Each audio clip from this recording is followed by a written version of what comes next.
Wildfires plague Canada, and the smoke seems to get all the way across both the Midwest and into the East Coast, leaving a very, very eerie orange glow over New York City, making the air much more toxic than it normally is over New York City. But we'll talk about that and what this means, and by the way, what our politicians are saying about this as well. So we'll go over all of that and more. In other news, Mike Pence officially launches his presidential bid with a cringe video, some cringe antics, and a swipe at Donald Trump over his role in January 6th because, well, that's going to be what everybody campaigns on, is January the 6th. So we'll be talking about that and what that means and why Mike Pence is doomed. Donald Trump faces down indictments. Jack Smith is closing the end of his investigation and claiming that his team told Trump's team that his indictment is imminent. For Trump's case, he himself is saying that he hasn't heard any such thing, but we will be talking about that and what's happening there and what we do with that. And a group of migrants being shipped to Sacramento draws the ire of Gavin Newsom, to which he accuses Ron DeSantis of kidnapping and attempts to file charges as such. It is going to be all of this and more. The sky is bright and clear over Wisconsin. I am Jay Edgar, and this is Contemporary.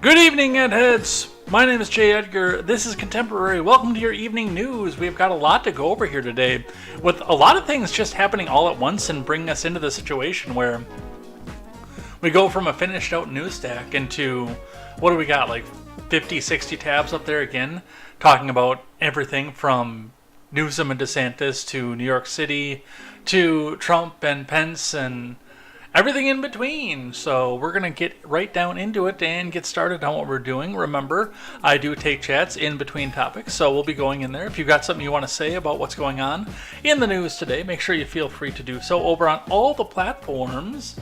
The main platforms, YouTube, Twitch, DLive, will all be displayed on the screens, so we will see what you're saying in real time. Unfortunately, there's no way to marry Rumble to that service, so if you are on Rumble, you won't be seen on the screen, but you will be heard out loud, unless we can't say it on YouTube, honk honk, but definitely will be acknowledging what we've got going on here. But we are going to get right into it. Before we get started, make sure you guys go check out great programming, such as the Daily Ignoramus, the Breakdown with Birkenhoff, the R-Rated Conservative, the Porch Boys.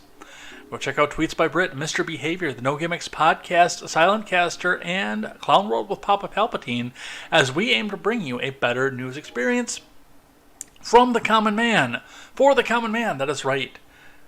Don't get your news from people who hate you and wear suits that cost more than your houses. Get your news and culture from people who are just like you.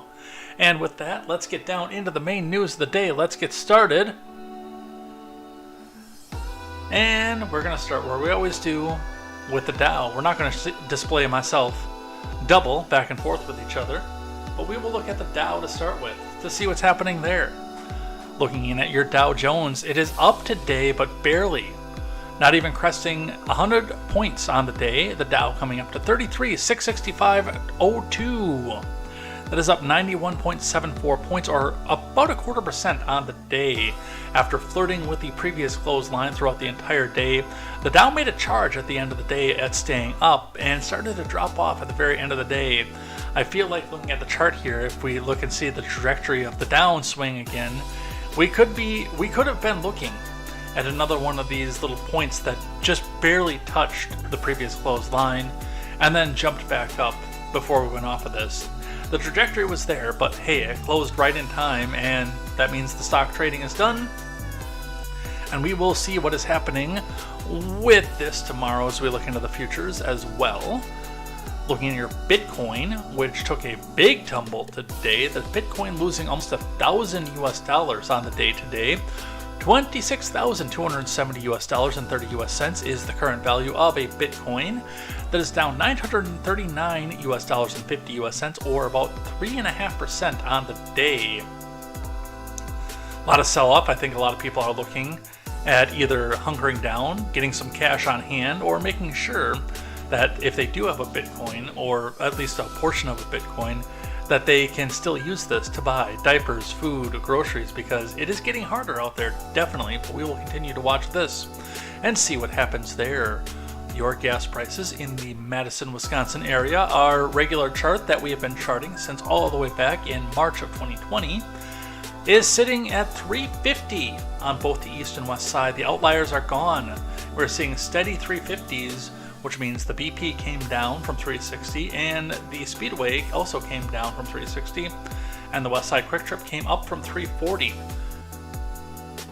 Even the Quick Trip entering the Isthmus that was stubbornly holding at 330 has come up. So we've got even 350s across the board. We will see what happens with that and where that goes. We will look at our finance article, we will look at a layoffs article, and then I've got one more on a little bit of the state of the economy and what people are seeing coming out of it here. But this is from the Wall Street Journal. Live updates. We're going to read the first one here. Apparently we're not, actually, because they pay well. They even pay well their archive. That's impressive. One day without a finance article, because they pay well their archive. And I've noticed a lot of the more propagandistic networks are doing less and less of leaving their finance articles up here where they're easily accessible. Especially some of the later ideas of what's going on here. You used to get your CNBC right up on top that updated like 15 minutes before the show started. It's not there anymore. IBD used to be up there 10 minutes ago, 30 minutes ago, right before the show started. It's not there anymore. So I don't think that a lot of the big ones want people talking about what the economy is going to do in the very near future. We'll see what happens there.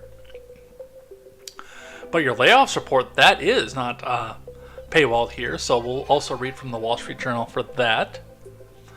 Reddit laying off about 90 employees and slowing hiring amid restructuring. So your layoff report today is from Reddit, from Sarah E. Needleman.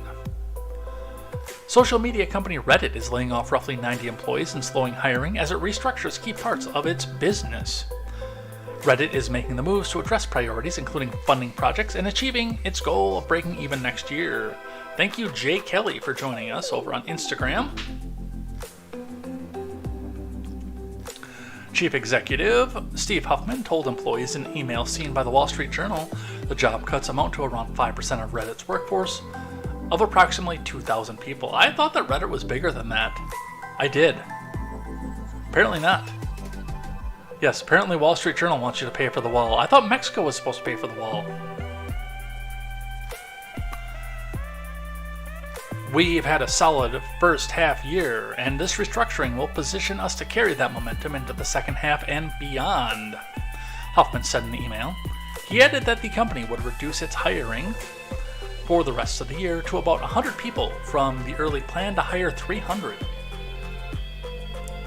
Founded in 2005, Reddit is known for its message boards called subreddits that focus on a range of topics, plus its Ask Me Anything digital town halls with celebrities, politicians, and subject matter experts, and anybody who has a weird fetish, oddly enough. The company was sold to Condé Nast in 2006, and the magazine publisher's parent, Advanced Publications, spun Reddit off in 2011 and remains a shareholder. Mr. Huffman joined as CEO in 2015. So that is where we go from that. How many people do you need to tell to F yourself? A lot of them, apparently. Oh, tell me to F myself? A lot of them, apparently.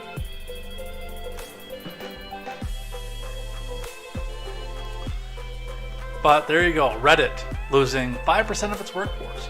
Not a huge jump, not a huge dump out of its workforce. A little less than 100 employees, but I mean, again, it's big tech. This was supposed to be protected for all time. Let's grab, I've got one more on the kind of the health of the economy here, coming to us from Fox Business. Commercial real estate crash is still looming over the U.S. economy. From Megan Henney. Commercial real estate. Oh, never mind. The threat of the commercial real estate market crash is hanging over the already fragile U.S. economy. About $1.5 trillion in commercial mortgage debt is due by the end of 2025, but steeper borrowing costs coupled with tighter credit conditions and a decline in property values brought on by remote work have increased the risk of default. Fitch Ratings already estimated that 35% or $5.8 billion of pooled securities, commercial mortgages coming due between April and December 2023 will not be able to be refinanced. Commercial real estate is melting down fast, Elon Musk said in a recent tweet. Home values are next. Office and retail property valuations could ultimately plummet as much as 40% from peak to trough this year, as higher interest rates make it harder for investors to refinance trillions in looming debt. According to Lisa Chalette, Chief Investment Officer for Morgan Stanley with Wealth Management. MS & Co. analysts forecast peak to trough CRE price decline of as much as 40%.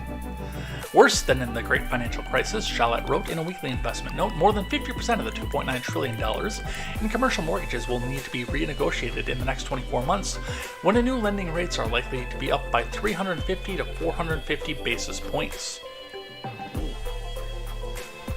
Complicating the matter is the fact that small and regional banks are the biggest source of credit, to the $20 trillion in commercial real estate market, holding about 80% of the sector's outstanding debt. Regional banks were just at the epicenter of the upheaval within the financial sector, and there are more concerns that the turmoil could make lending standards drastically more restrictive. It is coming, and it's something to watch for. And I mean, I'm throwing cash into the new house fund, which, by the way, Mogwai, I did have a $10 bill that covered both of your donations. So that's there, but I am being smart about it, and one of the nice parts here and one of the shitty parts here is that I think home values are going to somewhat stay up where I live, because I live just outside of a very, very up-and-coming city in my state, where people are fleeing Madison and Milwaukee right now and coming here because their places are overpriced over where they are. And there weren't really jobs for people here prior to maybe 10 years ago. But the jobs are starting to develop here, especially with Quick Trip being right here. So I do expect that the valuation around here is going to stay normal to mid, so we'll see what happens with that. It would make it easier to pick up a house around here. But we will see what happens with that and where that goes. No, dude, Mogwai, I live in a closet. I am looking for a home. I picked up the cheapest, smallest place I could find because I had to go to work in a couple days. And it is starting to grate on me a little bit, so. Alright. We've got to throw our Fs in the chat, especially if you were a wrestling fan and are a little bit older. From the New York Post. The Iron Sheik, WWE legend and Hulk Hogan rival, dead at 81 years old. Again, another one who lived a very, very good, healthy, and long life. From Justin Tash and Ryan Glassspiegel. The Iron Sheik, a WWE legend who was one of Hulk Hogan's greatest rivals during the 80s, has died. According to a statement posted to his Twitter account on Wednesday, he was 81. Today we gather with heavy hearts to bid farewell to a true legend, a force of nature, and an iconic figure who left an incredible mark on the world of professional wrestling. It is with great sadness that we share the news of the passing of the Iron Sheik, but we also take solace in knowing that he departed this world peacefully, leaving behind a legacy that will endure for generations to come, the statement said. Yeah, apparently, this guy was out of the ring, a real saint. This was a real good guy out of the ring.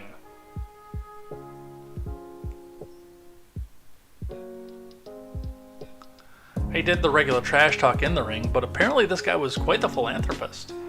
I'm a little bit young to remember the Iron Sheik clearly in the ring, because he was on the cusp of retirement when I was starting to get to the age of reason. Remember, I was born in 84.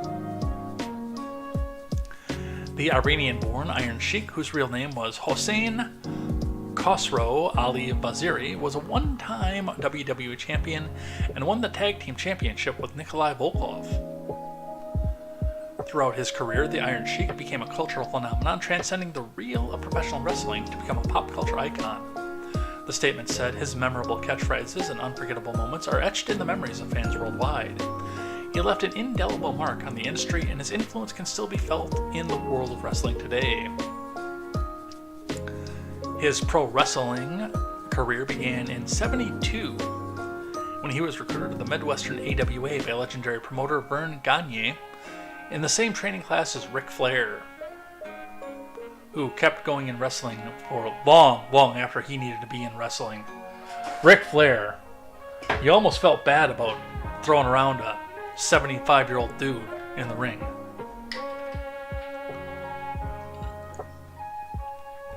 He spent about 8 years there before traversing to other territories such as the WWF, now the WWE, Jim Crockett Promotions, Mid-South Wrestling, Championship Wrestling from Florida, and Georgia Championship Wrestling.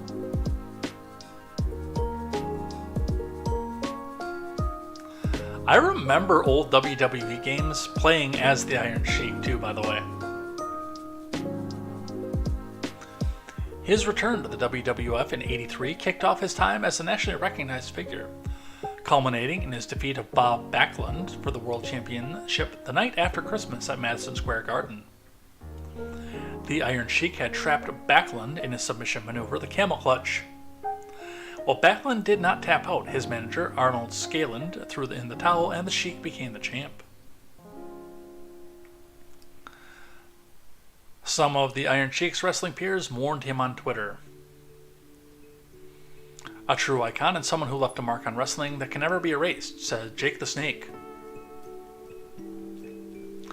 Although I never got to know the Sheik, I was fortunate to have been on hand for two of his most iconic matches: his WWE title victory over Bob Backlund at Madison Square Garden in December 26, '83, and his boot camp match with Sergeant Slaughter at MSG in August of '84, Mick Foley wrote. I also had the honor of wrestling Iron Sheik for the first and only time on a tour of Dominica in '87. Khosrow Vaziri was truly one of a kind. Ric Flair, whose relationship with the Iron Sheik went back more than 50 years, also posted a tribute. "My dear friend, Khosrow Vaziri," Flair tweeted, using his trademark capital letter for each word. "We started wrestling together in '72. Seems like so long ago. We crossed paths so many times over the years, and you were always so entertaining. The greatest line you ever said to me in '72, if I had your hair, I would be with Elizabeth Taylor. Rest in peace, my friend. Be as entertaining to God as you were to all of us." Khosrow is survived by his wife since '76, Carol Vaziri, 2 children, and 5 grandchildren. The couple lost their eldest daughter, Marissa, in '03 after she was murdered by her boyfriend, Charles Warren Reynolds. Marissa was 27F. Man, you hate to hear something like that, too. That poor guy. I guess my first question is, did he even make it to court? Because, I mean, realistically, how nuts do you have to be to murder the daughter of a WWE legend? I'm surprised they even know who did it, because they might not have found the body. But that is the Iron Sheik. Godspeed. May you rest well in the afterlife. Alright, let's talk about the title card of the episode, the toxicity of our city. Starting with the New York Post. I'm sorry, not starting with the New York Post, starting with a tweet over on Twitter with a video. You know, just another day in New York. Look at that orange in the sky. Now, I will come out and say, I made the crack about the skies being nice and clear here in Wisconsin, because they are today, but they weren't orange like this, but like we had a couple days where there was no rain anywhere in the forecast, and yet it spent the entire day looking like it was just going to open up and pour at any given second. But this is just a whole other level. And what I'm probably seeing here, what we're probably looking at when we look at this, for those of you listening back on the audio platforms, you can't see this, but what we're seeing right now is the hardwood smoke from Canada, from their wildfires, mixed with the normal pollutants of New York City. You think about this when you walk into the city, and this is all in your lungs.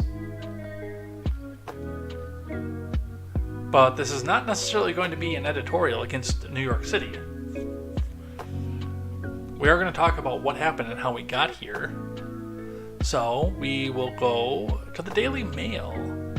Dramatic time-lapse shows wildfire smoke consumed the New York City skyline as cities from Chicago to D.C. are engulfed in a toxic cloud that has prompted stay-at-home warnings for millions. From Emma James, senior reporter for DailyMail.com. An incredible time-lapse video, which unfortunately because of the archive we're not going to be able to watch, shows the moment New York City became engulfed by a glowing orange smog caused by 400 Canadian wildfires. The footage shows a view of the World Trade Center in downtown Manhattan slowly becoming almost impossible to see over 4 hours. Images initially show a gray and slightly opaque smoke over the city, which quickly descends into a bright orange haze from 11 a.m. to 2 p.m. on Wednesday. This is fine, everything is fine. The sheet of smoke from the wildfires first descended on New York on Tuesday before thickening throughout the afternoon. It quickly left those in Manhattan unable to see the New Jersey skyline across the Hudson River, sparking air quality alerts in Massachusetts, New Hampshire, Pennsylvania, Maryland, Illinois, Virginia, and the Carolinas. We didn't have it too bad here, but we did have an air quality alert. I'm going to take that back just a little bit.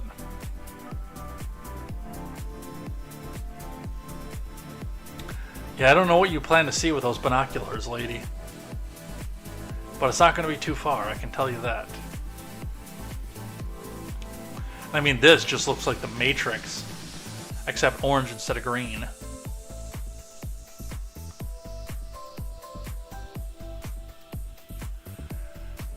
Well, we've got 2 people out there with the masks over their face. Not behind their ears, but over their face. And then the rest of them back there just going about their business.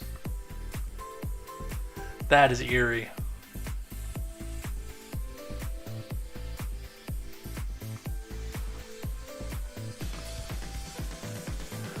The Big Apple, Mayor Eric Adams urged people to stay inside as the smog hit. The FAA grounded flights from LaGuardia to Newark. Adams urged vulnerable residents to be cautious amid the crisis and also blamed climate change for the yellow skies. This may be the first time we've experienced something like this on the magnitude, he said. Let me be clear, it's not the last.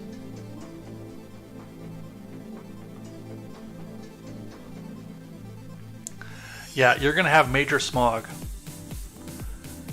in New York City for years to come.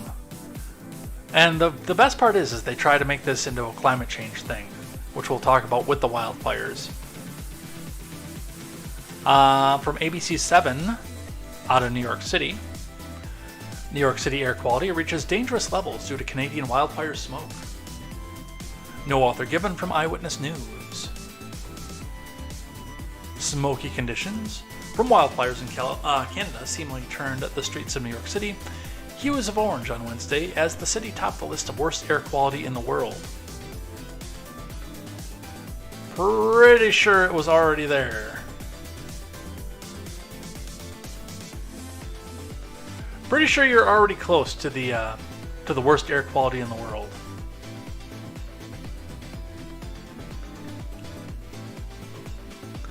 The National Weather Service has issued an air quality alert for New York City and parts of the tri-state area. The U.S. government's air quality tracker labeled the air in New York City hazardous.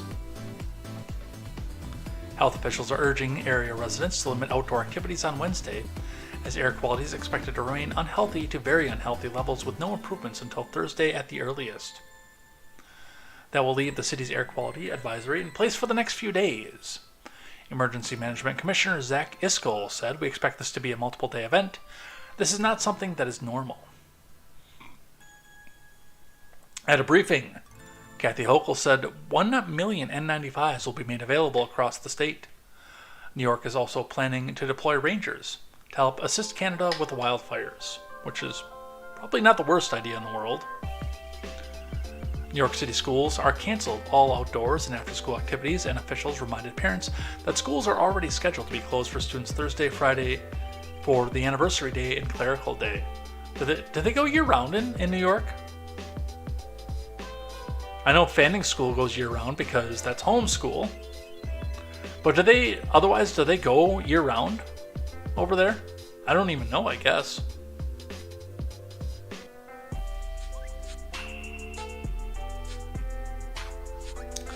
Smoke from Canada's wildfires has been moving into the U.S. since last month.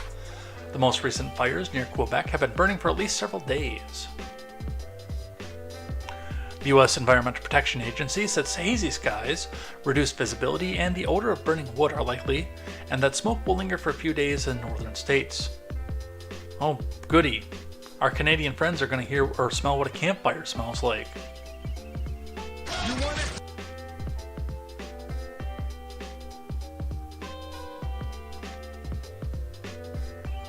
So that is what we have for that. Get the live chat back up here. Canada didn't give its COVID booster, now it's burning. Yeah, they've got the smoky eye over there. Let's ride one from the Hill. Kind of a crossover in here between because affecting New York Senator Chuck U. Schumer. Schumer calls Canadian wildfires unprecedented, warns of climate change impact. From Sarah Fortinsky. Senate Majority Leader Chuck U. Schumer called the Canadian wildfires truly unprecedented in floor remarks on Wednesday and warned of the ongoing damage caused by climate change because that's where they gotta go with this. This morning, our nation's capital and much of the Northeast, including almost the whole of my state, New York, woke up once again under a veil of smog. You know, I'm willing to bet that, and I haven't been up there so I don't know, but I would be willing to put some money out there and say that upstate New York doesn't look like this. Maybe around Albany. But the Adirondacks probably do not look like this. Schenectady probably doesn't look like this.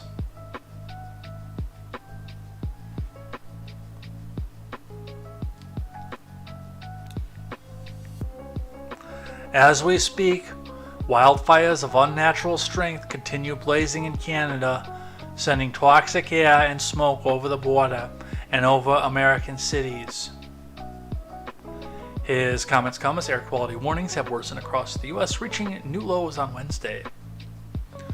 Residents in cities and towns across the East Coast and in the Great Lakes region are now being cautioned against going outdoors altogether, even if they're not among those who are especially sensitive to air pollution. These Canadian wildfires are truly unprecedented, and we cannot ignore that climate change continues to make these disasters worse. Schumer said, warmer temperatures and severe droughts mean forests burn faster, burn harder, and burn bigger. And the warming is supposed to be happening at a faster pace in countries with higher latitudes. Adding that none of this is coincidence. Well, I'm going to tell you right off the bat, none of this is coincidence. But not for the reason that Chuck Schumer's trying to shove down our throats. Let's grab one from CBS. Canada's wildfires are only slightly less flaming than Lindsey Graham. Thank you, Mogwai. Mogwai, who is a huge fan of all South Carolina politicians, including Lindsey Graham. CBS asked the question, how did the wildfires start? I'll look at what's driving the fires that cover the East Coast in smoke.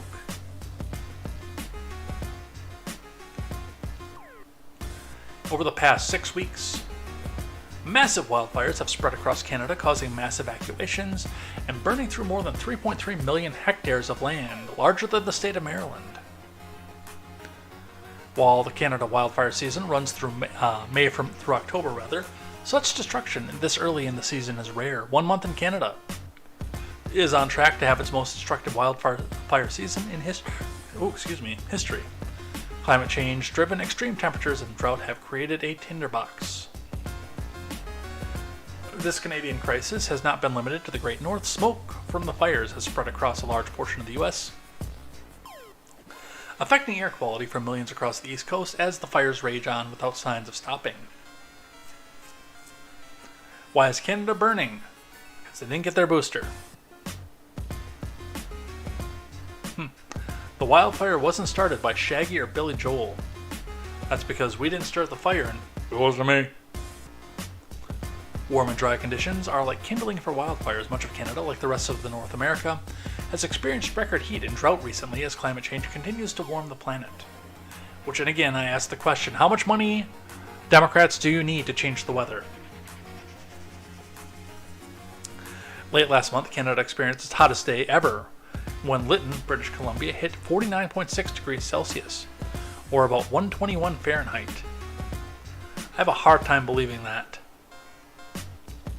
Because that's further north than here, and we still don't have that on record. Smashing the previous record of 113. It tied California's Death Valley as the hottest place in North America that day.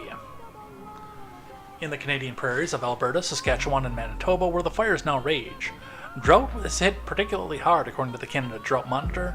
All 10 provinces are experiencing abnormal dryness, moderate or severe drought. According to the Canadian Wildfire Information System, the destruction from these fires up to this point in the season have been 13 times worse than the 10-year average. How did the fires start? Dry, hot weather also breeds more lightning. In normal season, half of Canada's wildfires are started by lightning.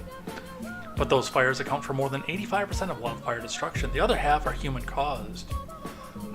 In Quebec, for example, fires were sparked by lightning. But officials in Alberta have said that the cause of fires there is currently unknown elsewhere in the country. These fires have been human-caused in various ways, from discarded cigarettes to sparks from passing trains. Why are the wildfires out of control? Harsh weather conditions are fueling these fast-spreading fires, making them extremely difficult to combat. The country is currently at National Preparedness Level 5, meaning Canada has fully committed all of its natural resources to mobilize the fight against fires.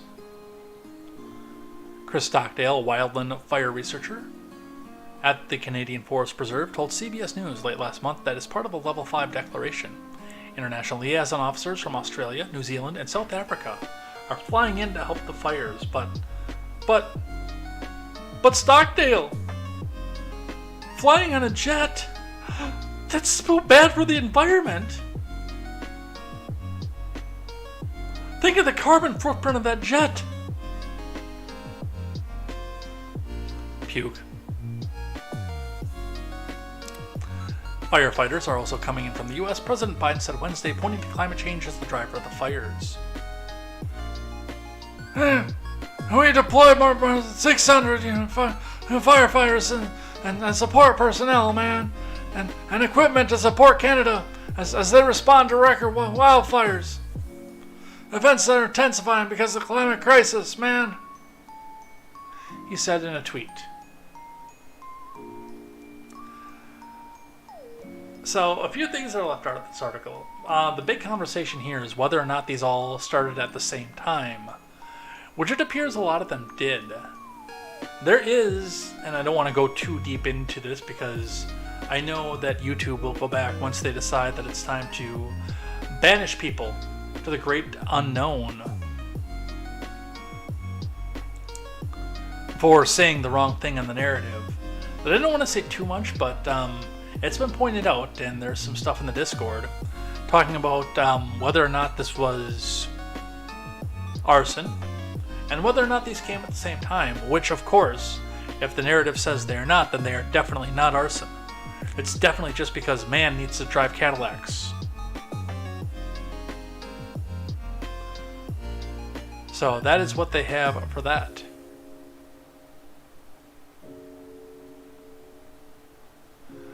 Daily Mail, a brief one off this one. Eric Adams tells entire city to stay indoors to avoid nicotine yellow wildfire smoke containing toxic nanoparticles as air pollution in the Big Apple becomes the worst on Earth. And the worst part is the majority of those toxic nanoparticles are always there. We can just see them because of the smoke, from Will Potter. Eric Adams has urged millions of residents to remain indoors after the hazardous smoke from Canadian wildfires bellowed across the border. Huge swaths of the nation, from the Northeast to the Great Lakes, are braced for several more days of smog, while Canadian officials continue to grapple with 400 wildfires. A thick nicotine yellow haze shrouded the famous Big Apple skyline on Wednesday, as the city became the most polluted in the world, with its air quality index score soaring past 200, which is deemed very unhealthy. Again, that's not news. It's always been very unhealthy there. And if you can manage to breathe the air, you also stand the chance of getting stabbed. More than a dozen U.S. states and over 100 million people are under air quality alerts, prompting many to start wearing pandemic-era masks. So, and yeah, we go from that to that. Oh, this is archived. I can't do the slide me. Never mind. They've got the Earth Cam where you can slide and compare the skyline one across the other, but this is an archived article because it's the Daily Mail.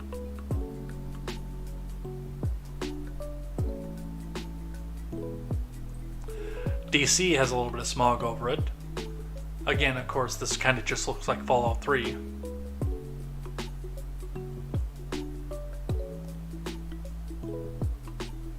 The George Washington Bridge, New Jersey. Yeah, as bad, by the way, as it is in New York, it's probably 10 times worse in New Jersey. So that is what they have for that. Some of the backlash from this. The Yankees will host Chicago White Sox in a smoke-shrouded game following Canadian wildfires. So I'll give them this.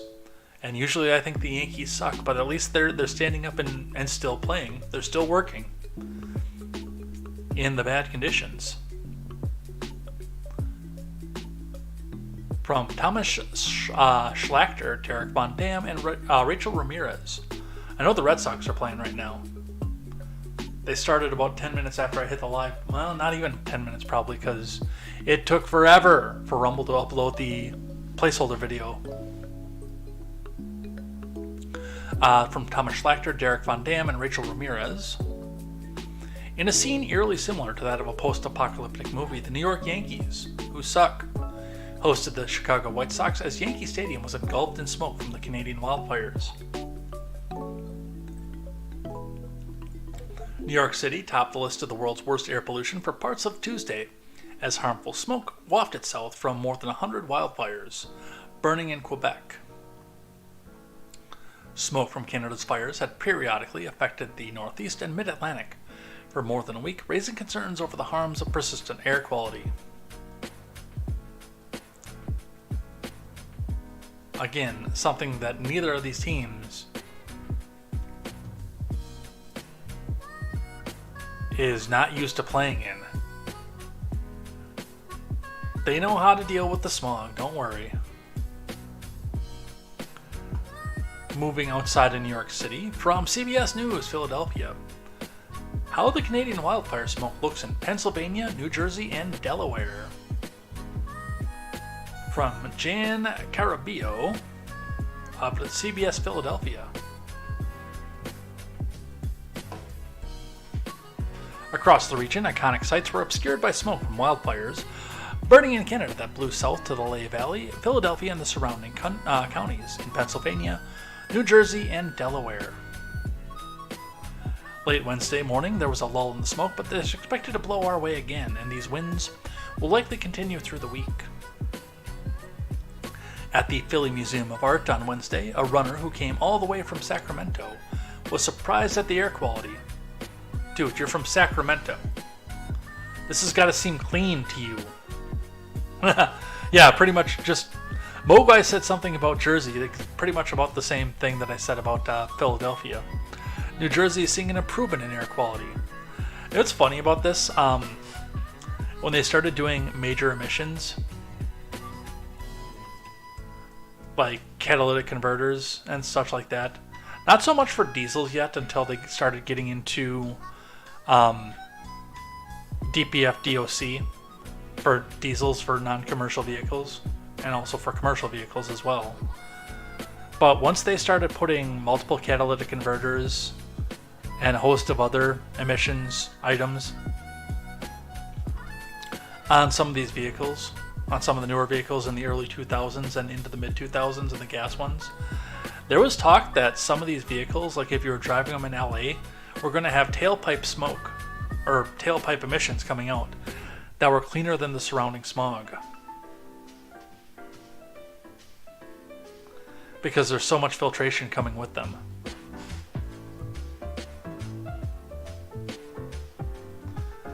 I was surprised when I smelled this fire in the air, and these conditions for running aren't ideal, Charles Amy said. I was definitely surprised. I feel like it's just California. We get a lot of bad wildfires coming down, and this is coming from Canada. Pretty eerily similar. Overnight, the skylines in Philly and Camden were also tough to see. And the moon appeared red. That's usually not a good sign. In Montgomeryville, photos from Josh Delp on Tuesday night showed the horizon was barely visible.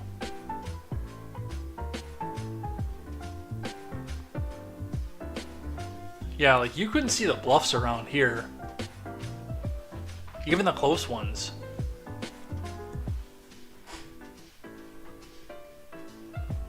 In Philly, Ramin Shavag shared a photo of smoke from the window. From Delaware County, the Philly skyline is missing in action, according to R. Joe Holden. Down the shore in Ocean City, Joe Clement sent in Wednesday morning sunrise. You couldn't see Atlantic City from 34th Street Beach in Ocean City Wednesday morning. This photo from Gregor Wood showed, which, again, I mean, that's just Atlantic City. That's not necessarily what's happening because of the smog. That's just Atlantic City. So that's what they have going on. And the last one, because of course it's all got to be climate change, and it can't be anything else. Biden joins AOC biscuit in linking Canadian wildfires to climate crisis. From Brandon Gillespie. President Biden has joined far-left squad member Representative Alexandria Ocasio-Chavez, D-Twitch, in linking the ongoing Canadian wildfires, pouring smoke into the U.S. to the climate crisis. We've deployed more than 600 firefighters, support personnel, and equipment to support Canada as they respond to record wildfires, man. Events that are intensifying because of the climate crisis. Here at home, we're in close touch with state and local leaders to ensure they have the support they need. It's critical that Americans experiencing dangerous air pollution, especially those with health conditions, listen to local authorities to protect themselves and their families, man. Earlier in the day, Chavez used the wildfires as well as record high temperatures in Puerto Rico to push her signature Green New Deal, saying the world rather is unprepared for the climate crisis. Okay, puppy, between New York and wildfire smoke and this NPR, it bears repeating how unprepared we are for climate crisis, okay? We must adapt our food systems, energy grids, infrastructure, healthcare, etc. ASAP to prepare for what's to come and catch up with what is already here, okay, puppy?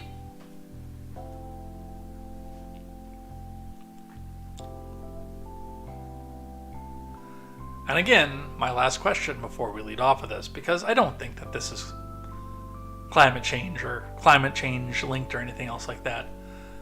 And honestly, there are questions as to how these all started at the exact same time. But the big thing here is, okay, Democrats, you've brought up the idea. How much money is it going to cost the American people? How many jobs is it going to cost the American people? And how much of the way of life is it going to cost for you to change the weather? Plain and simple. Answer me that question. How much money is it going to cost to change the weather? All right, and with that, we are done with our climate change and small portion of the show today. We're going to get into presidential politics, and we're going to start with a leadoff from our former Vice President Mike Pence, who has used today to lead us off on his campaign.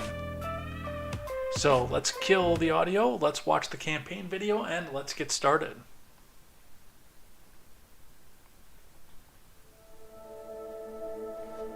The land of opportunity, beacon of democracy, the shining city on the hill, land of the free, home of the brave, the United States of America. As a son of the heartland, grandson of an Irish immigrant, those aren't just words. My family has lived the American dream. I had the great honor to serve in Congress, as governor, and as your vice president. And I'll always be proud of the progress we made together for a stronger, more prosperous America. But today, our country's in a lot of trouble. President Joe Biden and the radical left have weakened America at home and abroad. The American dream is being crushed under runaway inflation. Wages are dropping. Recession is looming. Our southern border is under siege, and the enemies of freedom are on the march around the world. And worse still, timeless American values are under assault as never before. We're better than this. We can turn this country around, but different times call for different leadership. Today, our party and our country need a leader that'll appeal, as Lincoln said, to the better angels of our nature. I have long believed, to whom much is given, much will be required. My family and I have been blessed beyond measure with opportunities to serve this nation, and it'd be easy to stay on the sidelines. But that's not how I was raised. That's why today, before God and my family, I'm announcing I'm running for President of the United States. We can bring this country back. We can defend our nation and secure our border. We can revive our economy and put our nation back on a path to a balanced budget, defend our liberties, and give America a new beginning for life. President Reagan described us as a shining city on the hill.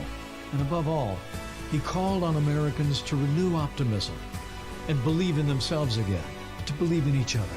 Every time our nation has produced leadership that has called upon this country to do hard things, the American people have always risen to the challenge.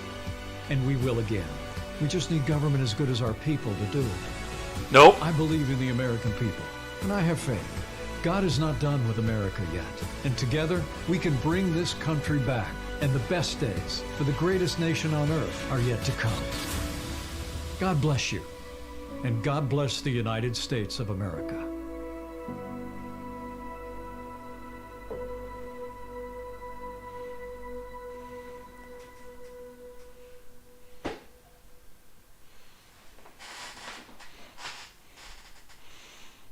So the Pence campaign is dead in the water.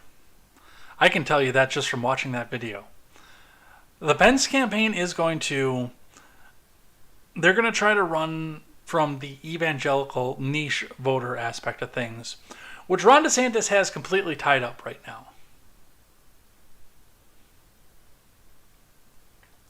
Mike Pence may split some of the vote off from DeSantis, of course, but that corner is with DeSantis and his proclivity for EOs that talk about where the woke goes to die and ending homosexuality and putting anybody who thinks that they're the opposite gender into camps and things like that.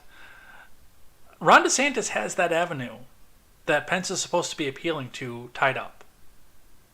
In fact, Ron DeSantis has the avenue of people who were brought on because Mike Pence was brought on as the vice president tied up. I don't know where Mike Pence thinks that he's going to go with this.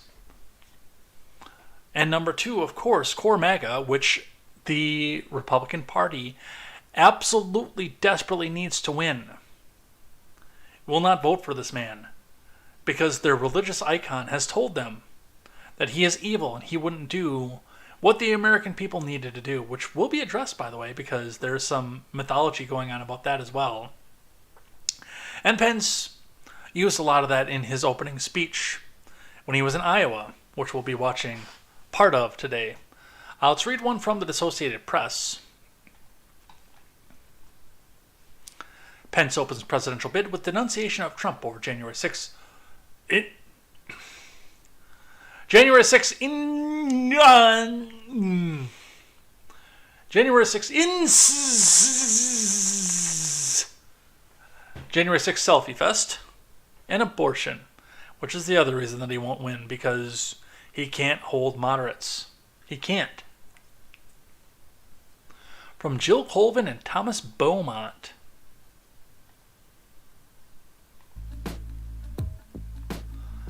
Former VP Mike Pence opened his bid for the Republican nomination for president Wednesday with a firm denunciation of former President Trump, accusing his two-term running mate of abandoning conservative principles and being guilty of dereliction of duty on January 6th of 2021. Well,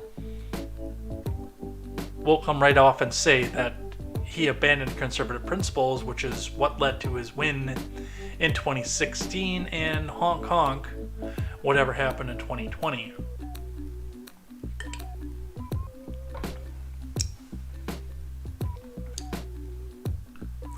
Pence is the first vice president in modern history to challenge the president, under whom he served while he spent much of his speech delivered at the community college in a suburb of Des Moines, criticizing Joe Biden and the direction he has taken the country. He also addressed the Selfie Fest head-on, saying Trump had disqualified himself when he declared falsely that Pence had the power to keep him in office. Which is a lie, by the way.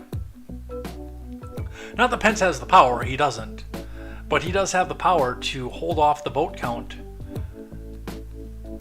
We can go into a lot of this there, but we had states that wanted to take some time and recertify their own votes.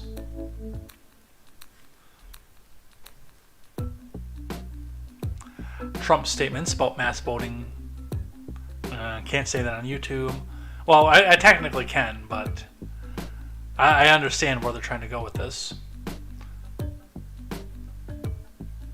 Editorialize, editorialize, editorialize, editorialize. Let's just listen to the speech. I want to get on this one here. Before we do that, one of the things that Pence has done that has cringed himself to death. If you are using Wi-Fi for news media at the Pence events, your SSID is Pence 2024 Media, and your password is kept his oath. Cringe. Cringe beyond cringe.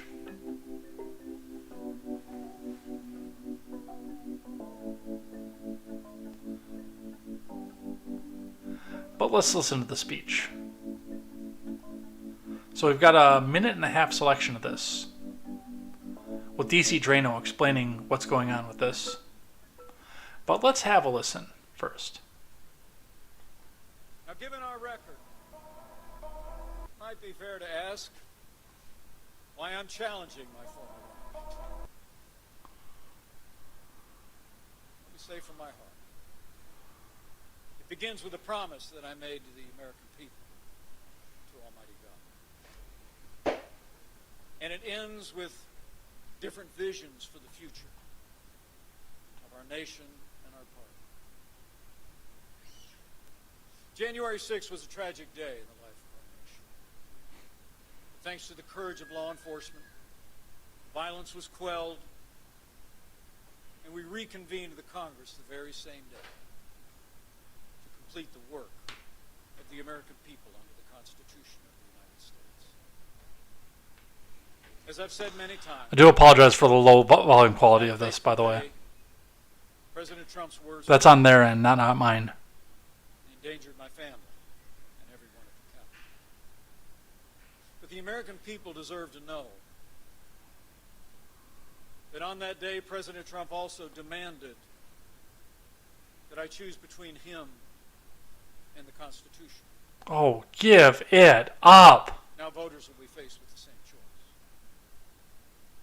I chose the Constitution, and I always will. You chose the uniparty is what you did. So, Pence keeps lying about January 6th. Nobody told him to overturn the election. There was, I can't say those words, and state legislatures want to investigate that further.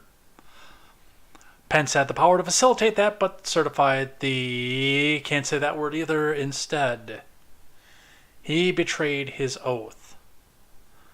But there is a reason, by the way. And this is something that Pence thinks that he can run through. And DeSantis is going to use this on and off. Pence is going to use this, like, this is going to be the central part of the Pence campaign. For however little bit of time that the Pence campaign goes, this is going to be the central message. It's going to be the same as the Biden message. It is going to be the same in the Pence camp. It's going to be the same in the RFK camp. RFK actually might not stick on this one for too much, unless he somehow gets the nomination. It'll be the same in the Kamala camp, if she gets the go-ahead because of the fact that, her boss dies. Ramaswamy is probably not going to use that, but Hutchinson will, Haley will, DeSantis will, Tim Scott might, but it's all going to be the same thing. They're all coming together to protect you from the evil Donald Trump who tried to overturn and steal the election and stay in power and become the dictator and the despot, and all of his MAGA buddies want him to be the despot and the dictator, and these are the only people out there who can protect you. Now, as far as Pence goes, I mean, it would be far cry for us to think that he could get a cabinet position in a potential Biden administration. He might be vying for something like that. He might be vying for a cabinet position in the DeSantis administration. But there are not enough Evangelo-Con voters for Pence to share with Ron DeSantis, who has that market cornered. It just doesn't work. And then still all come together and beat second-term Joe Biden. And again, the thing that I need to point out to everybody on the Republican Party side is that you fuckers need to start learning how to get along. Because you do need both camps to win this election.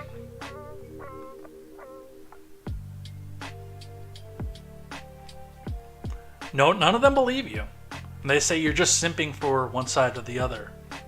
If you go to Trump bands and say, hey, you need DeSantis people to win. Oh, you're just a DeSantis stan. And if you do the same thing to DeSantis people, oh, you're just one of them toothless redneck hicks in overalls that loves Trump. Meanwhile, I'm going to keep loading up ammo and gardening more. Squirreling away more food because I'm anticipating 4 more years of Biden at this point.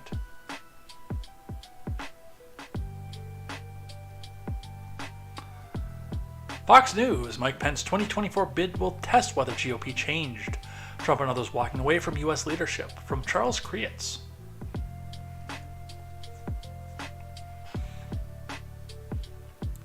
Former Vice President Pence says he plans to test the theory the GOP has changed in his first interview after formally launching his 2024 White House bid on Wednesday. Pence, whose older brother Gregory now holds the seat, served in Congress from 2001 to 2013, and rose through the caucus ranks to lead the House Republican Conference in 2009.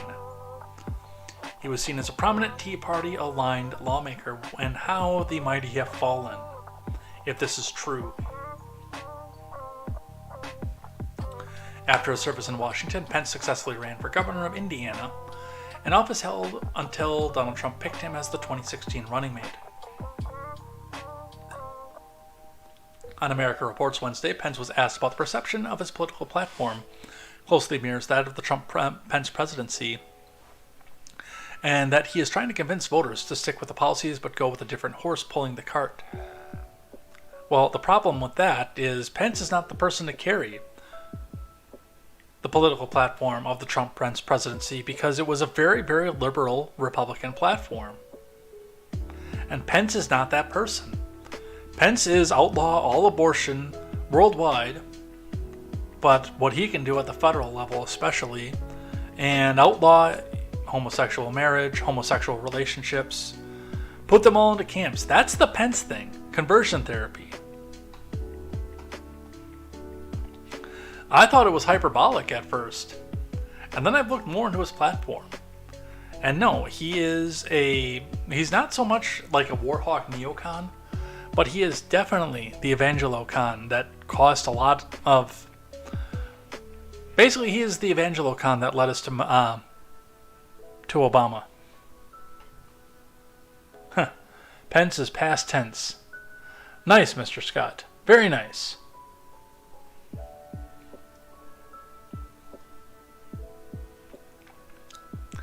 Pence replied that different times call for different leadership, adding that he remains proud of the Trump-Pence policy record.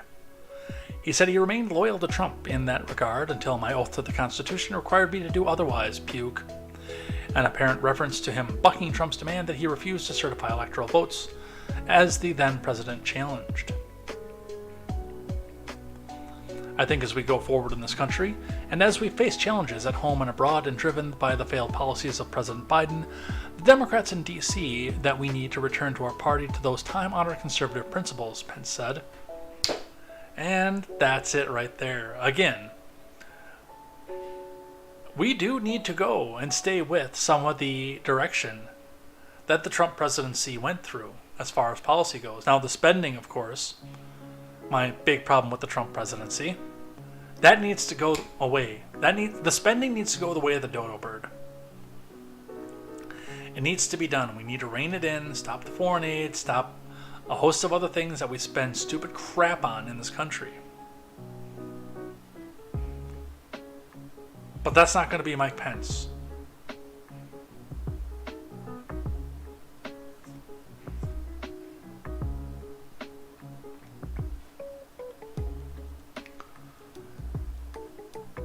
Without mentioning Trump by name, on Fox News, Pence argued the former president and some other current GOP primary contenders are walking away from the American leadership on the world stage.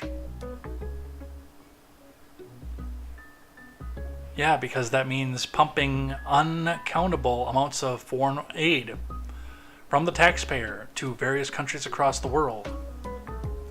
And everybody knows that.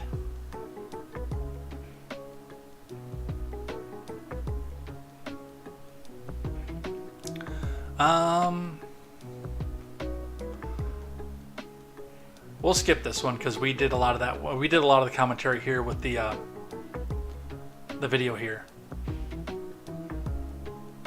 And instead, we will talk about the Donald, speaking of presidential politics. From the USA Today, Donald Trump protests potential indictment over classified documents found at Mar-a-Lago, from David Jackson and Bart Jansen. Former President Trump used his social media platform Tuesday to criticize a possible indictment in the DOJ's investigation of the former president over classified documents at Mar-a-Lago. A day after his attorneys met with the DOJ officials, Trump unleashed a torrent of attacks on the investigation and claimed, without evidence, because it's the USA Today and they have to put that in there, that it's all political. It's about election interference.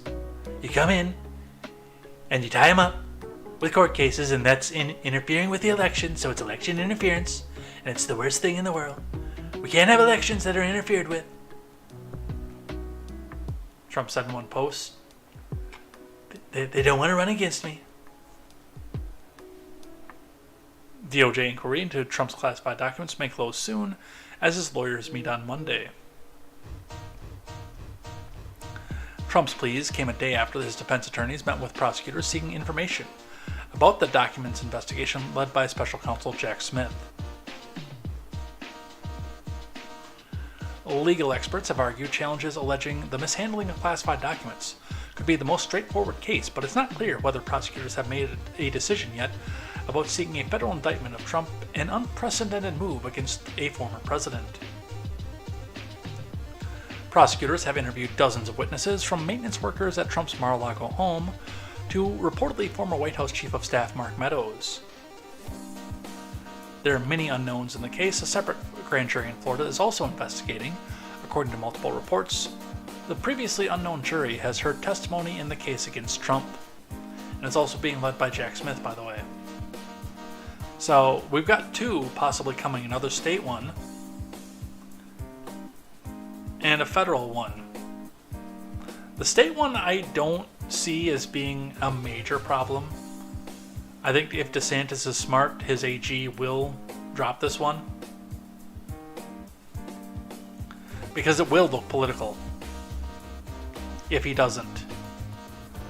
But as far as the national one, I mean, this is literally Merrick Garland using the avenues of the Department of Justice to go after the front-running political enemy.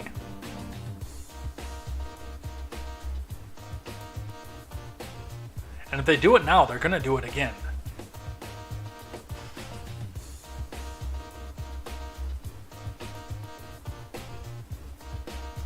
From the Hill, political world braces for possible federal indictment of Trump.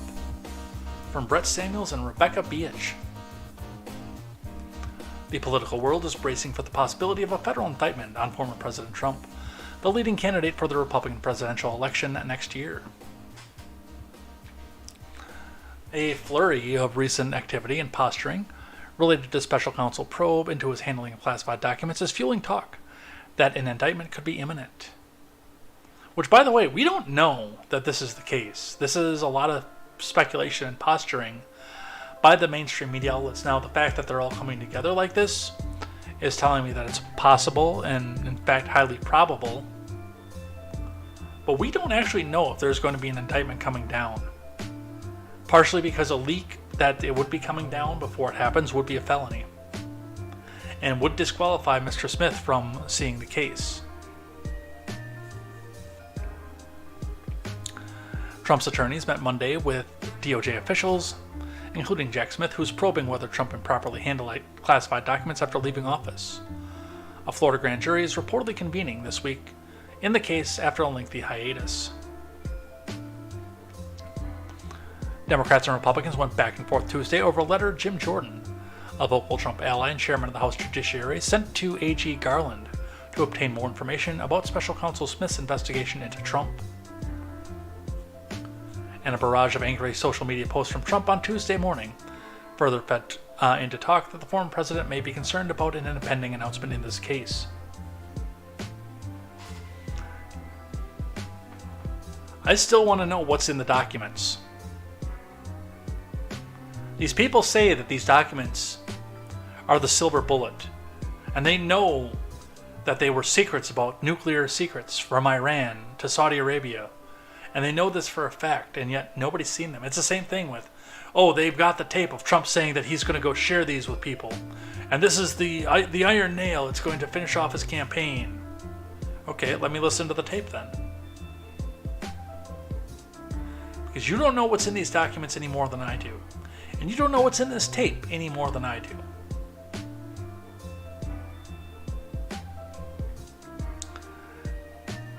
And then if you ask them about it, you get, Well, we just know that's what it is. Really? I have questions.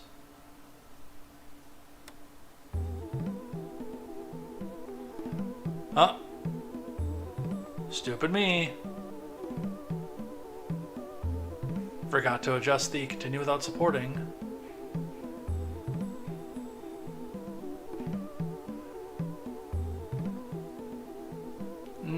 This one is too close to the Hill one. I'm actually going to drop this one. No, I'm not, because no, this is other campaign news, so we'll drop this one. We'll read a little bit more about the Jim Jordan probe instead. From the Hill. Jim Jordan seeks memo on Smith appointments as Mar-a-Lago probe winds down. From Rebecca Beach. Jim Jordan is asking the DOJ to break down the scope of the special counsel Smith's probe into former President Trump, amid signs he may be wrapping up his investigation. The letter to Garland, Jordan's second in a week, seeks the memo that formalized Smith's appointment to the investigatory role. Please provide the committee with an unredacted copy of the memorandum outlining the scope of the special counsel's investigation pursuant to his appointment on November 18, 2022, and any other document describing, listing, or delineating the authority and jurisdiction of the special counsel as soon as possible, Jordan writes. The letter follows public reporting about a number of developments in the case, including a Monday meeting between Trump's attorneys and federal prosecutors. Trump had publicly shared the request for the meeting. NBC News also reported over the weekend Smith reconvened a Florida grand jury assembled at the Mar-a-Lago case. And CNN on Monday reported prosecutors were also examining whether the draining of a pool that flooded Mar-a-Lago room that stored computer servers with surveillance footage data was done intentionally. Garland spelled out the scope of Smith's appointment in a press conference last November, noting Smith would oversee the investigation into whether a person or entity unlawfully interfered with the transfer of power following the 2020 presidential election or with the certification of electoral college votes held on or about January 6th. The special counsel will also conduct the investigation involving classified documents and other presidential records, as well as the possible obstruction of that investigation, Garland said at the time. So, what do we know about this, for those of you who have been on social media? In political social media especially, over the last 48 hours, what do we know about this? There has been almost no talk, with the exception of what Mike Pence just did today, about what happened with January the 6th. That story is, by the way, just about completely disappeared. I mean, we hear it when Biden needs to make a speech and say that he's going to protect you from the people who storm the Capitol. But for the most part, the talk about that, especially on the criminal side of that, is done. But they keep, in the 48 hours that previously passed, have talked increasingly about the documents. The documents case, which again was almost completely forgotten about up until this point. With the way that the opponents of Trump are usually led around, both on the DeSantis camp and in the Democrat camps, that tells me that while they may not be leaking what Jack Smith is intending to do, that is going to revolve somehow around the documents, the classified documents, and that scandal, and not necessarily the unlawful election interference. What I'm looking at this when I see what's happening here, especially given this last line that they put into this, given the fact that Pence, Biden, and several others were also caught with these classified documents that they were not supposed to have, and although they all turned them over, is that I don't think that this is going to be about the documents. The documents, of course, just being a pretext to get the investigation going to try to get on a process crime. And I said this yesterday, too. I would almost bet money that the charge that's going to come out of this is going to be obstruction.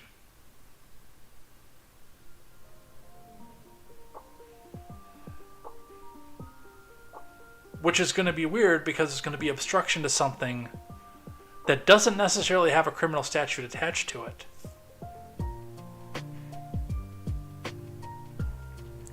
You get what I'm saying here? And again, like I said yesterday, this is not unprecedented in U.S. politics and world politics. They come back out and they have the conversation about the Watergate and the taping on the doors and the listening on the political opponents, or the blowjob in the White House, and the news media takes that and runs with it in both directions. But in the end, what is Nixon on, or what was he impeached or attempted to be impeached on? Because remember, he resigned before impeachment. What was he attempted to be impeached on? Obstruction of justice in the Watergate scandal. They had nothing on Watergate to tie him to Watergate, but they got him on obstruction. Clinton, what did they get him on? It wasn't abuse of power. It wasn't negligence of his office, improper conduct with his staff, or anything else like that. It was perjury, lying under oath,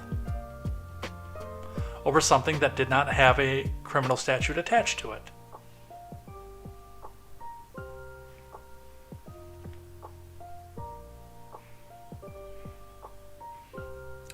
It's the same thing with the documents. Or not the documents, but the payments, the Stormy Daniels payments. We upgrade this to a felony, a misdemeanor that has a statute of limitations. We upgrade this to a felony because it was aiding and abetting in the commission of another crime that doesn't exist.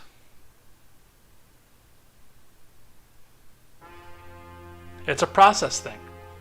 All they keep going after with this is all process. It depends on what your definition of is, man. Thank you, Mogwai.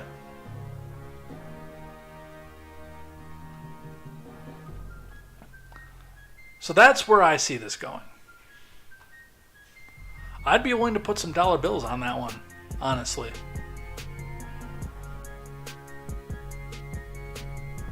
Let's grab one from CNBC. Trump says, "No Stillman being indicted," as his aide testifies to Florida grand jury, from Dan Mangan.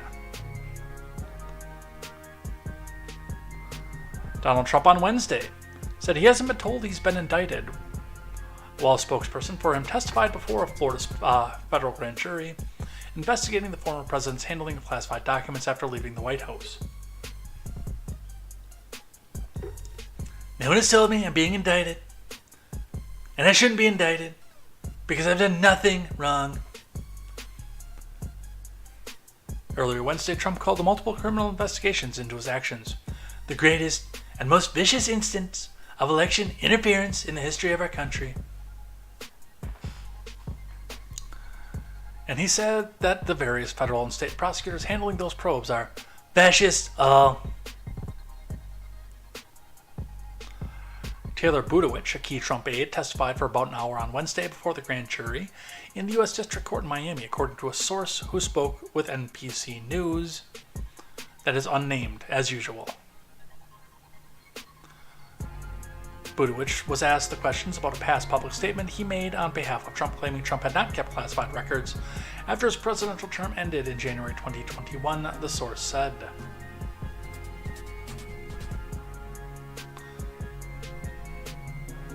Today, in what can only be described as a bogus and deeply troubling effort to use power of government to get Trump, I fulfilled the legal obligation to testify in front of a federal grand jury, and I answered every question honestly. Budowich said in a Twitter post after his appearance before the grand jury.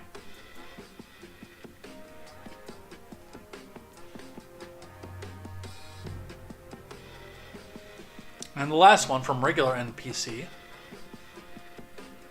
No, two more, rather. One more from NPC and one from The Hill. Trump ally Bannon subpoenaed special counsel Jack Smith's January 6th grand jury probe. From Jonathan Danst, Laura Jarrett, and Ryan J. Riley. That's right, Mogwai. Unnamed source is a very popular baby name in D.C. Former Trump White House official Steve Bannon has been subpoenaed by a federal grand jury in D.C. in connection with the special counsel Jack Smith's investigation into January 6th and the former President Trump's efforts to stay in office, according to two sources familiar with the matter. I'd be willing to bet Bannon tells him to go get bent. Again. The subpoena for documents and testimony was sent out in late May, sources said. The grand jury investigating Trump's actions surrounding January the 6th and in connection with efforts to interfere with the peaceful transfer of power is separate from the grand jury in Miami that heard testimony Wednesday about Trump's handling of classified documents. A spokesman for the special counsel declined to comment. Bannon's attorney, Harlan Protas, declined to comment.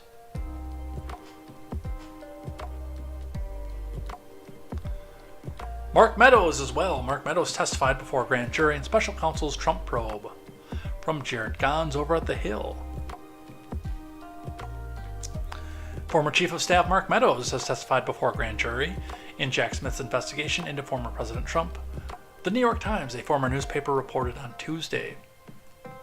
Two people briefed in the matter, also unnamed, told the outlet that Meadows, who served during the last year of the Trump admin, had testified, but when he did so, and if prosecutors asked him about one or both of the cases Smith is overseeing related to Trump, is unclear.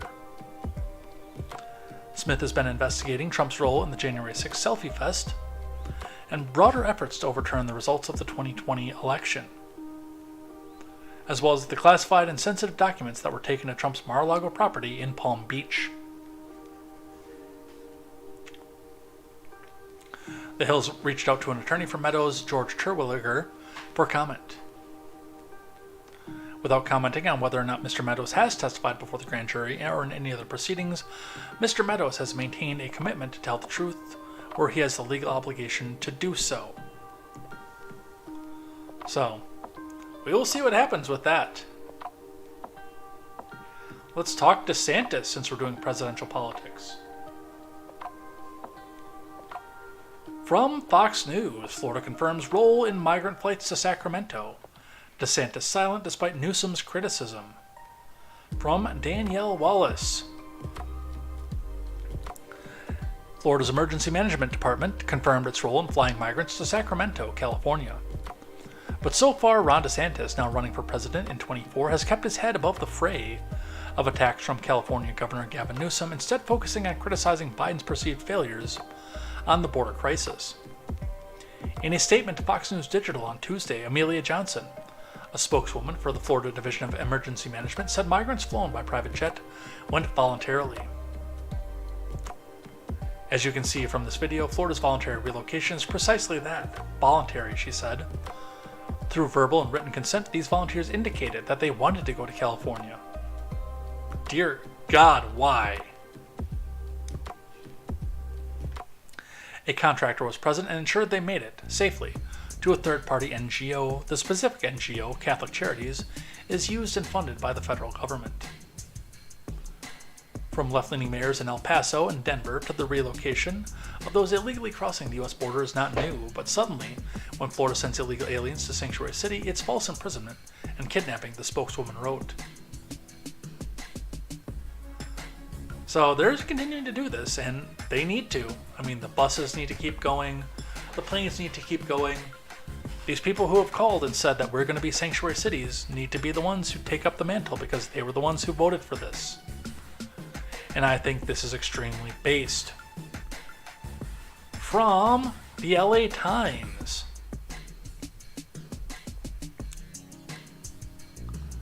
Newsom threatens DeSantis with kidnapping charges after migrants flown to Sacramento. From Mackenzie Mays and Melanie Mason.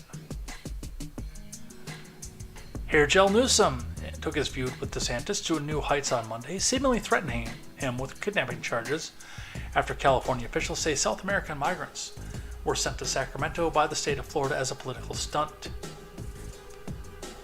Newsom, a socialist, cited state kidnapping laws in a tweet to the Florida governor and Republican presidential hopeful, whom he called a small, pathetic man. Bro, this isn't Martha's Vineyard. Kidnapping charges, Newsom said in a tweet, referencing DeSantis' actions last year to send a group of Venezuelan migrants to the wealthy liberal vacation spot in Massachusetts. 16 migrants from Venezuela and Colombia were transported from Texas to New Mexico and flown on a charter jet to Sacramento, where they were dropped off on Friday at a church, Newsom said. On Monday, a plane carrying 20 migrants arrived at Sacramento. Both groups were flown by the same contractor and were carrying documents indicating that their transportation involved the state of Florida, according to officials with the California Department of Justice.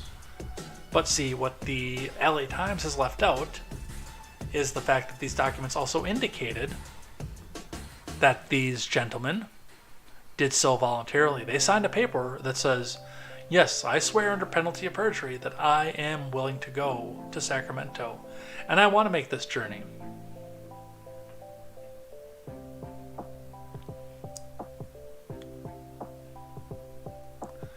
Newsom said his admin is working with the agency to investigate the circumstances around who paid for the plane trips, whether migrants were misled, and whether the laws were violated, including kidnapping.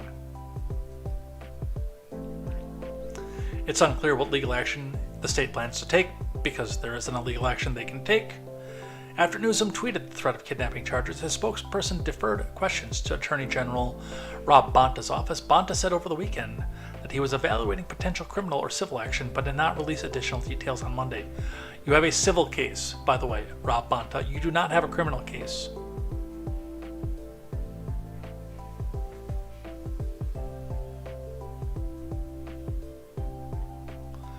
Politico, on the comment between the two, pathetic man, the California-Florida rivalry just exploded.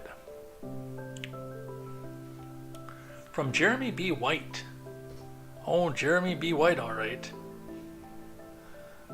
The feud between Newsom and DeSantis is getting nastier, and that's how both of them want it.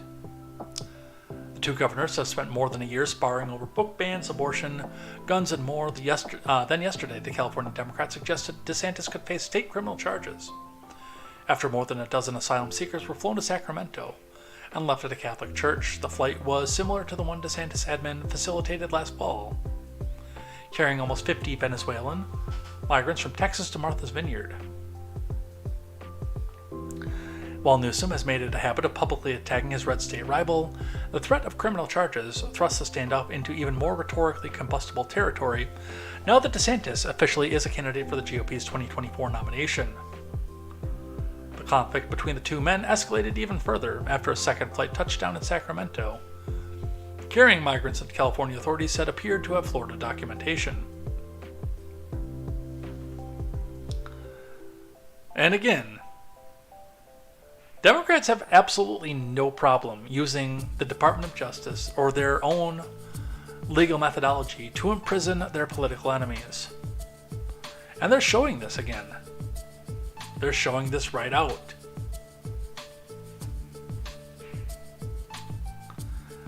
Something I want to talk to just a bit about this one. We're going to read from The Wire. We probably will skip the Reuters article that goes with this.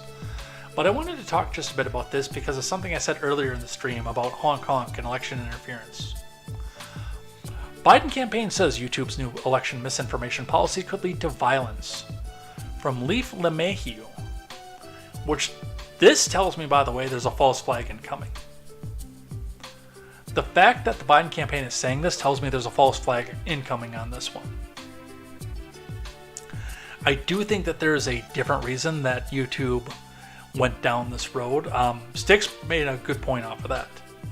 It was one that I hadn't thought of when I was sitting here discussing that, because I was talking about this before Styx's video was out, because the main news of this was breaking while the Netherlands was sleeping, or were sleeping. But when he mentioned the fact that trying to keep everyone living in the past was usually a successful strategy, it hit me like a brick. But let's read about this one for a moment. President Biden's re-election campaign criticized YouTube's decision to stop censoring certain election-related content, saying it could lead to violence. Biden's team characterized YouTube's move to allow content creators to say that there was widespread honk during the 2020 election and other races as a careless decision.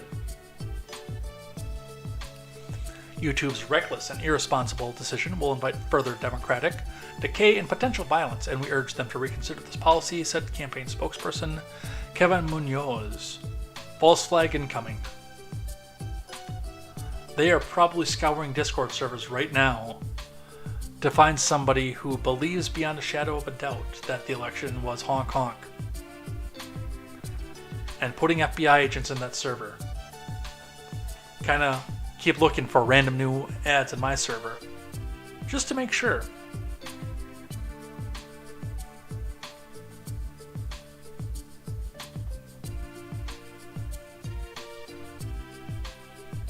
Munoz added that the new policy would do nothing to erase the outcome of the 2020 election when honk honk, honk honk, honk honk, honk honk. The spread of misinformation helped lead to an unprecedented, violent selfie fest on our nation's capital that killed one American who was a protester. Social media companies played the central role in broadcasting these honk honk, and they have an obligation to honk honk, Munoz posted on Twitter. He predicted that Biden would be fairly honk honked for another term in 2024. Honk honk. YouTube indicated the policy change was based on free speech concerns. Yeah, now. It said that while the former protocol intended to remove misinformation, it could also have the unintended effect of curtailing political speech. Ya think?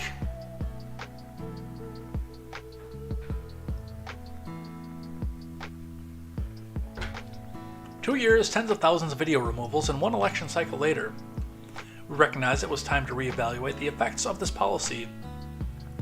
In today's changed landscape, YouTube said in a statement, "Well, good, can I have my Trump speech video back?" Can I have my Georgia Trump rally video back?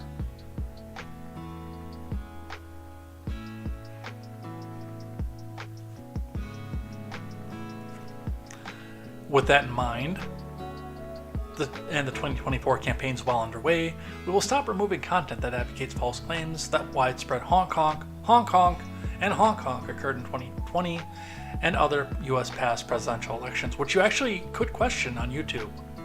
You could say whatever you wanted about 2016, 2012, 2008. You couldn't get hit for those ones. Only one election was protected under this rule.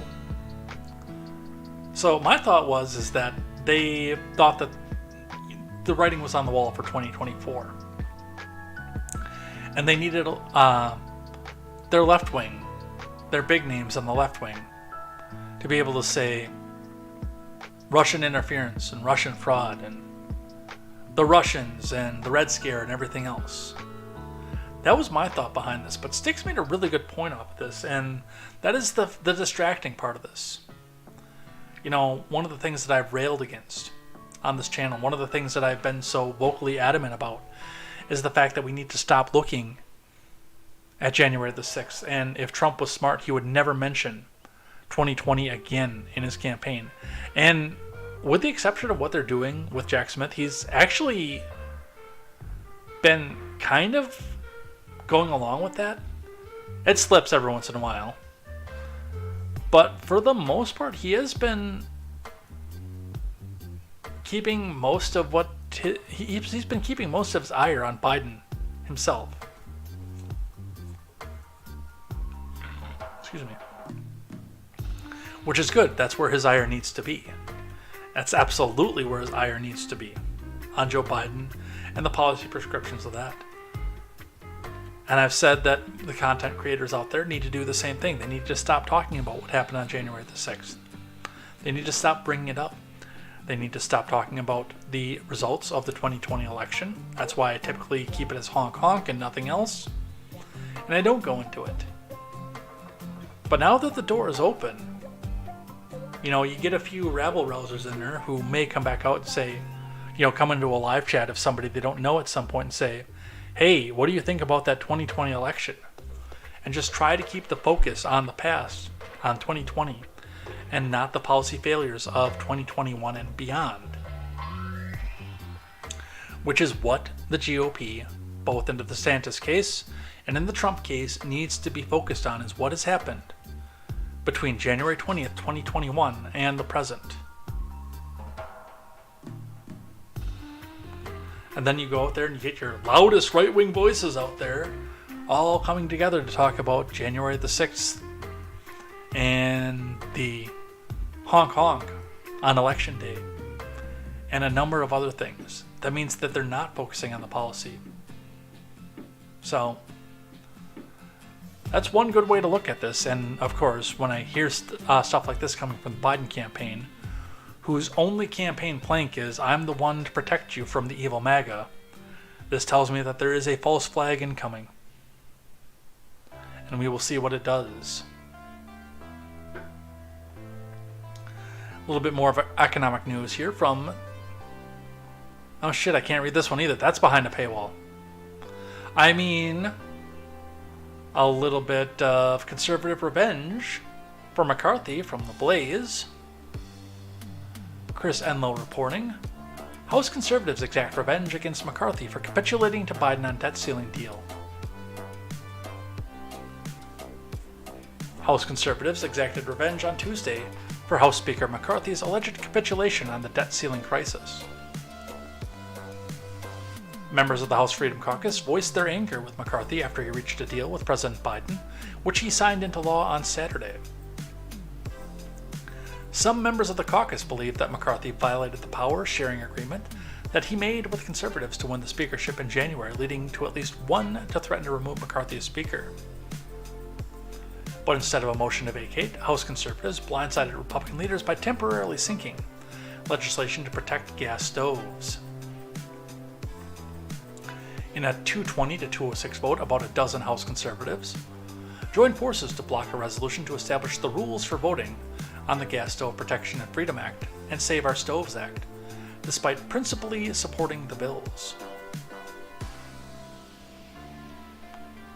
Today we took down the rule because we're frustrated with the way this place is operating, said Matt Gaetz.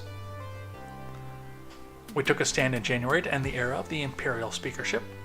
We're concerned that the fundamental commitments that allowed Kevin McCarthy to assume the speakership have been violated as consequences of the debt limit deal. So this was a warning shot. And it was a rules. It wasn't necessarily voting with the Democrats to ban gas stoves. So that is one good thing coming out of this. This is just a rules idea. But with that being said, now we look at the position where McCarthy knows that they will vote suicidally in some cases, killing their own political careers to make sure that McCarthy's feet are held to the fire. Kind of a fan of this. I don't like the methodology, but I'm kind of a fan of the fact that they're doing this. And they're letting him know, and they're giving a chance to adjust his behavior before they go back and pull the vote of no confidence. I'm not going to lie, I thought we were already going to see the vote of no confidence. I thought that was going to come on Monday. But no, we're not there yet. He got a warning shot and was told, change your behavior or you're not going to be the speaker anymore.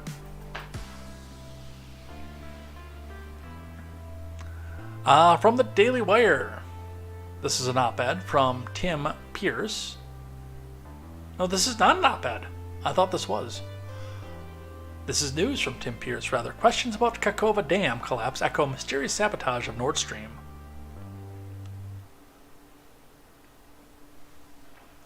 The Kakhovka's dam collapse on Tuesday set off speculation and finger-pointing between Ukraine and Russia in a scene reminiscent of the aftermath of the Nord Stream pipeline attack last year. On Tuesday, Moscow and Kiev immediately blamed each other for the dam collapse. That dam collapse, seriously.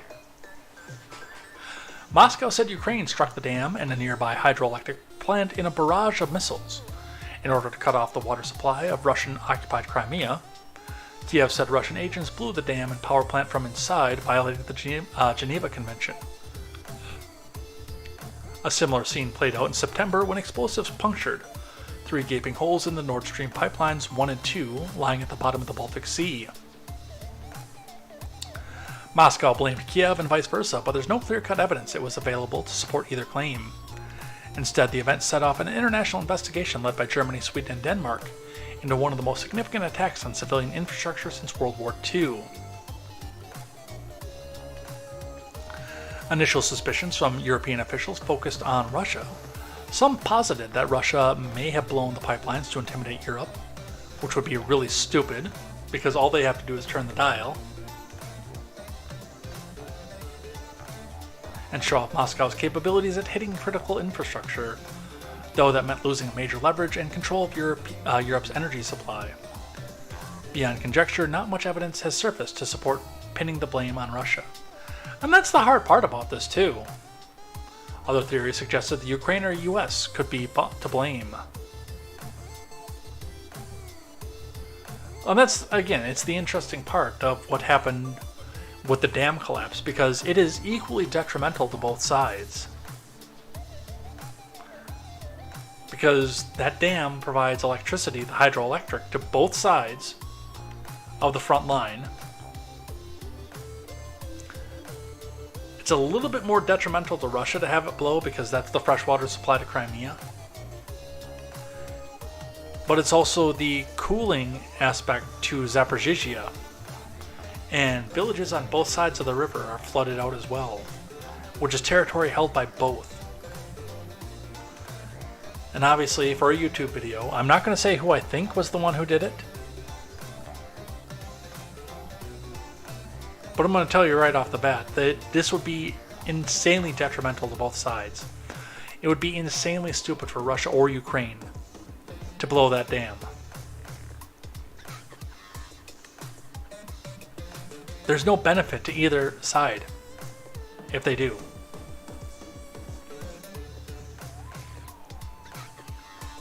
So that's where they are at. And the last news article we have today, we might get out of here a little bit early tonight. The crowd at the unveiling of Apple's Vision Pro headset let out a collective groan when they found out how wildly expensive it is. From Pete Syme.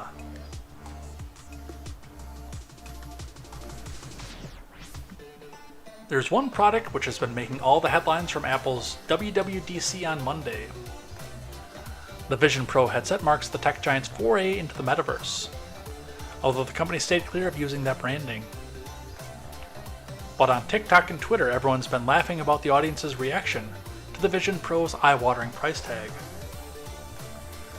Check out the symphony of boos and groans and sighs as the Cupertino crowd is told Apple's headset will start at $34.99. That's not $34.99, that's $3,499, which I believe is about twice the price.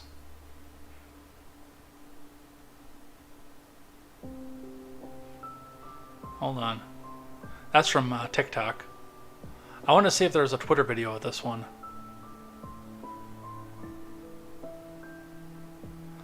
That TikTok amassed 8.7 million views, and tweets reposting it were also seen millions of times. The most popular take was comparing the audience to the disappointed crowd of Wii Sports, the cartoonish Nintendo game. Audience legit went Wii bowling when you threw the ball backwards, one user added. You hear a similar sort of sigh when hitting a Wii golf ball into the water. The comparison is uncanny. In a recording from another angle, you can also hear laughter.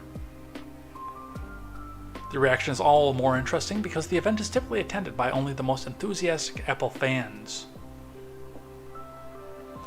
Tim Cook will probably be hoping they put the high-yield Apple Savings account to use. The Vision Pro's $34.99 sticker price will inhibit adoption, but Apple is not looking to make money off this product just yet, said Anisha Bhatia, senior technology analyst at Global Data. Well, yeah, and that is a part of what's going on with this, is the fact that there is no metaverse infrastructure to use this yet. The Vision Pro's Apple's attempt at cracking open the extended reality door to create an addressable market with iterations of Vision Pro in the years to come. But again, just to give you an idea, let's go to Verizon. We'll use their website.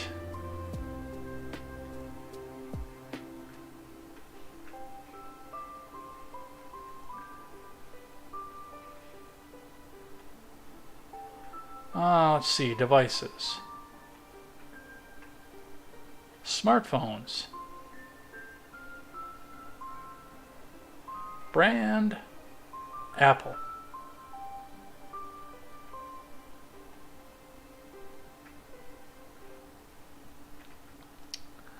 So, let me just make sure any of my personal information is off this page, which I think it is, because I did sign out. I got off there. Let me just do a quick sweep for security purposes.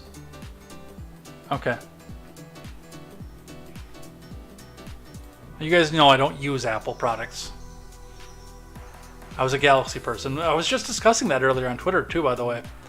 I was an Apple person, very staunchly, for a long time. And then they tried to download a U2 album onto my phone, and I hate Bono. I can't stand Bono. So when that showed up on my phone without me asking, I was no longer an Apple user. But I mean, if we look at this here, for retail pricing, your top of the line iPhone right now, $1,099. This accessory, $34.99. The next step down is $1,000. I'm kind of wishing I had to pay this for. I'm kind of wishing I could stand to use Apple again, because that's like $500 less than my S23 Pro cost. $799, $699, $599 for stuff that you get brand new. But their flagship, Apple's flagship, is only $1,100. Only. Jesus, I can't believe I just said that. But in comparison to this accessory, I can see why people wouldn't want to buy this thing.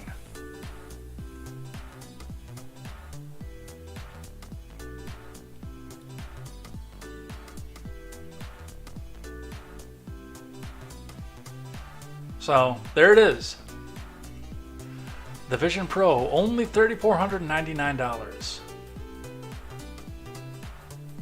And we are done. We're out of here. We're finished.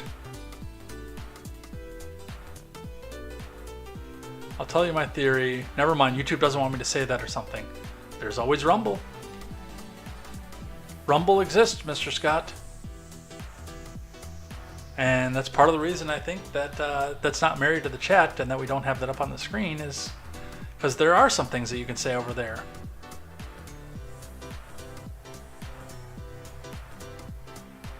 Alright, let's finish up. Let's head out of here for the night.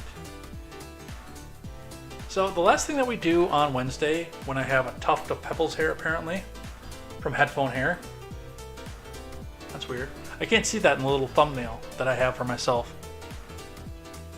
The last thing we do on Wednesdays is I talk about something that restores my faith in humanity, something that I'm thankful for. And today, that's actually going to tie into something that we talked about earlier on in the news. And that is the fact that I mentioned it in the cold open.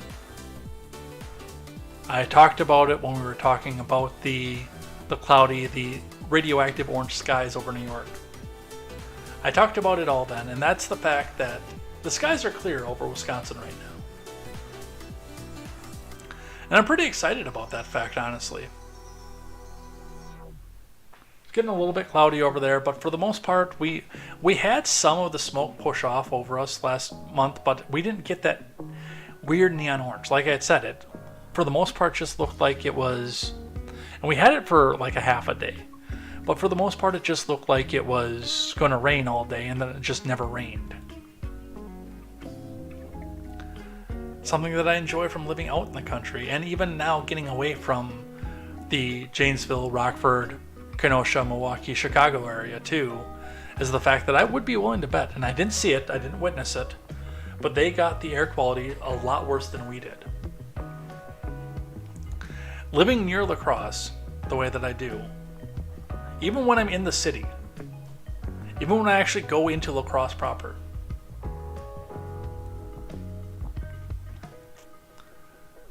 it still has a fairly country feel to it. And I like that. I like the fact that, you know, when you are in the city, it only takes maybe 5-10 minutes driving and you're out in the country again somewhere. I like that. But I'm most thankful for the fact that we don't have to deal with the crap like that hideous orange sky that our friends in New York had to deal with. I'm sorry for my friend Quest, I really am, because I mean, he still thinks that the New York lifestyle is the way to live. Man, I'm telling you. We gotta find a way to get, if we gotta pull a GoFundMe, well, not GoFundMe because they suck, but if we gotta pull a Give, Send, Go or something, we gotta get that guy out of there. We can't have our people breathing in that toxic fume.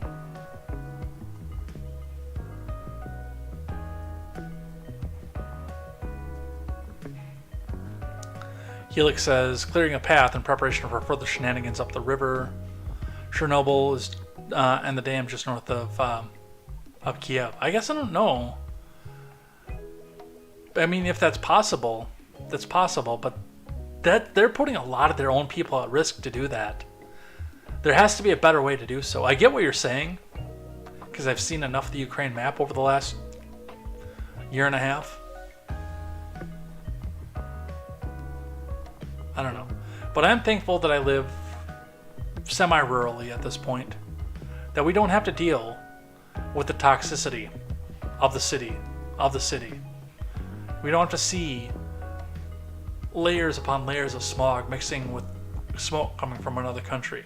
We get the smoke coming from another country, but it's still breathable where I'm at. I did the East Coast thing for a while. I can't do it anymore. I do want to take some time, not just fanning, but I got another friend that lives actually up in Eastern Mass, and I want to see if I can't bail her out of there too. Get her back here. She's not watching this. I don't have a lot to say. Well, I can say some stuff, but I'm not going to. But anyway, we're done here. We're going to head out of here for the night. So let's throw up some outro music and let's head out. Where is it? Where is it? Where is it? Where is it? There it is. Alright, so we are done. We got through a lot of news today. It was a great time. Got a few people joining us over on the Instagram side. I don't know how many of them are real people and how many of that was botted, but we will see what happens with that. But we're going to head out of here for the night. Thank you, everybody who came by and chatted, hung out with us. Made your opinions known.